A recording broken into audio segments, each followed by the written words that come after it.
directly in front of the White House. It's very chaotic. As you can see behind me, there are many, many fire trucks, and there's quite a bit of smoke.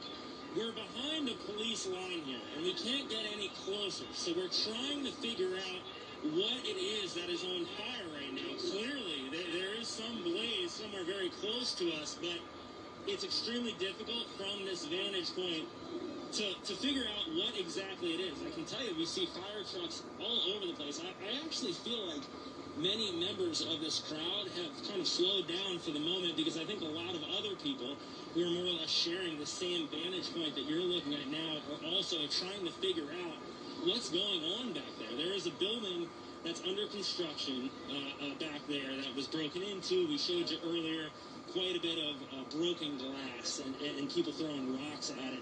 I don't know if that is the building that's on fire. It's very difficult to tell. I can tell you there's an alley behind two large buildings to our left over here, and that's an area where we saw some protesters grabbing dumpsters, lighting them on fire, and then pulling them out onto 16th Street to push at police. So it is not surprising at all, if you've been watching our live coverage tonight, that there is a big fire and that there are this many fire trucks here. But again, because of where we're at, staying back, where police have put us, it's just very difficult to tell what exactly is going on. Surprisingly, this is the first moment in hours, guys, that the crowd seems to have calmed a little bit. They're still standing very close to police, but I'm not hearing the same chanting. I'm not seeing the same tension and people up in the face of police, and that could change any minute. But at least for right now, it's a little bit of a lull, which frankly, it isn't much of a lull. It's still a sea of protesters in front of the White House, but it is a little refreshing given what we've seen here tonight. The chaos, the anarchy, just the disregard for the rule of law. Obviously, this is a really tough situation that we're witnessing here, and we don't sense of it. For instance, we can see smoke. We know something's on fire. We don't know what it is, but at least for the moment, guys, things have slowed down just a little as police keep people back in the intersection directly in front of the White House so that firefighters can tend to whatever it is that's on fire right there behind police, guys. You know, it's pretty remarkable that it's now exactly midnight and we're seeing such huge crowds still here in D.C. We've been watching these protests unfold that have really turned into rioting towards the end of the night. Since 4 p.m. we've been monitoring this. I want to say that in some of the other cameras that we've been monitoring throughout the country, we were also seeing some of these protests continue throughout the late hours. We just heard another firecracker go off right there as the fire trucks are trying to put out fires. But Josh, I hope you're right. I hope that this is going to de-escalate soon and not kind of get worse throughout the night. But I also want to point out that we're seeing such a diverse crowd out there. I'm seeing a lot of young people, but a very diverse crowd. And we can't forget that we are in the midst of a pandemic. I find it mind-boggling to even see this many people out when we were talking about social distancing and keeping 6 feet apart just a few days ago. And now to see huge crowds of people like this. And it looks like some people are running at this time as more and more fireworks are stopped. But Josh, can you still hear me? Yeah, I can hear you guys. So what I believe just happened is that I believe that might have been a pepper spray canister that was thrown into the crowd. I believe what we're seeing is police trying to disperse. You can see there's some confrontation up there, and pepper spray is coming at us, so we're going to keep moving back. What that is, those are pepper spray canisters. And you might have seen an orange cone back there as we continue to move away for our own safety. Steve, we gotta move, bud. We're moving back. Police are throwing pepper spray canisters into the crowd. Some protesters are picking them up and throwing them back. Others are trying to cover them with orange cones that you might have seen there. And we've seen other protesters in other parts of the country do that as well. This is just an onslaught, guys. Clearly, police have had enough. They're pushing people back. They're pushing us away from the White House. trying to keep our crew together here. And I can tell you yet again, that very familiar feel in the throat and in the nose, the pepper spray coming our way. Clearly, police are moving people away from the White House. We're walking back now.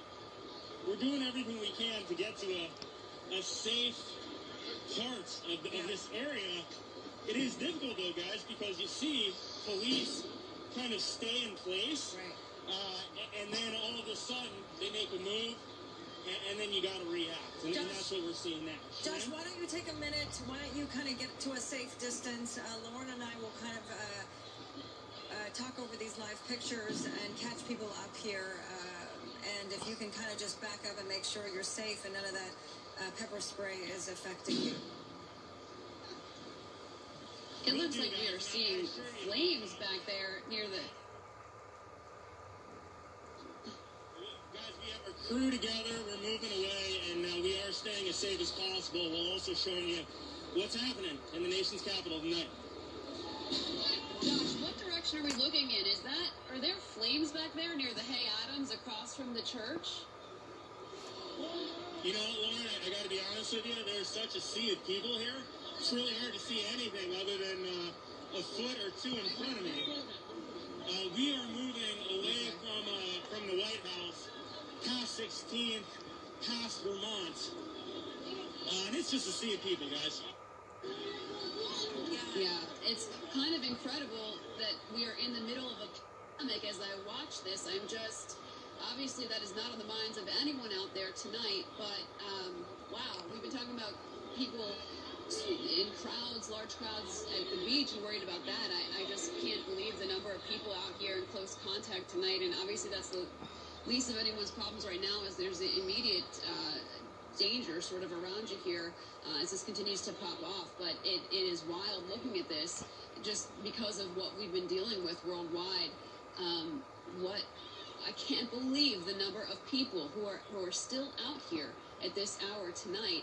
It looked like there were some military police that you were passing there guarding the White House. Have you seen any increase in police presence? It appeared as though that may be the case, Lauren, as we continue to walk up H Street away from the White House tonight. It looked like there were more police officers that joined in, certainly more firefighters, before police and other authorities there made this push to get people to move. And what I want to do is kind of give you the panorama view. You can see the fire trucks pulling up back there. That's in front of the White House behind me, a sea of people. But if you follow me this way, over to the other side, you've got another massive sea of people. It sounds like there's a lot of commotion going on down that way, but frankly, looking from the camera, you may have a better view than I do. Being down here on the ground, there are just so many people, pandemic or not. It is really hard to tell what is going on more than 3 feet in front of you. And Josh, do you feel like those pepper spray canisters that the police were kind of throwing into the crowd was their way of trying to disperse people? Is that kind of their tactic right now? Because we're either seeing fireworks from the protesters or we're seeing these pepper spray canisters from police. Yeah, so 100%, that is what it was meant to do, is to disperse the crowd, and it clearly worked. I mean, you can see how far we moved back, and some protesters have moved even beyond us. They threw quite a few into the crowd. I personally saw at least half a dozen, and if you were standing in that area, I mean, I can't tell you enough. You don't have to be standing even close. You don't even have to be within a few feet of one of those things. It just invades the air, and you immediately feel it in your throat, in your nose. You heard me coughing earlier. You heard me sneezing earlier. That's not because I got sprayed directly in the face. It's just because I was in the vicinity of one of these things, and most recently at least half a dozen of them. So it did get the crowd dispersed. Again, it's difficult to tell what exactly everyone's doing, but I can tell you a lot of the people who moved in our direction, as you can see now, are walking back towards the White House. So it would appear to me that...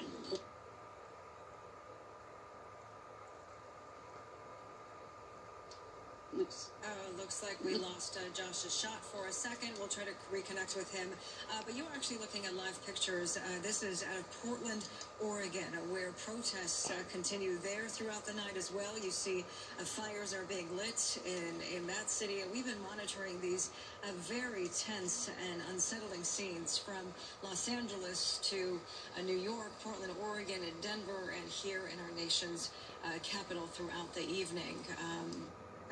It's unsettling, and I was actually just checking to see if President Trump has tweeted tonight, because last night when there were so many protesters outside of the White House, he went on a Twitter and was tweeting profusely, but tonight he hasn't said anything. He has talked briefly about the National Guard going out into Minneapolis. We have not seen the National Guard here tonight in D.C.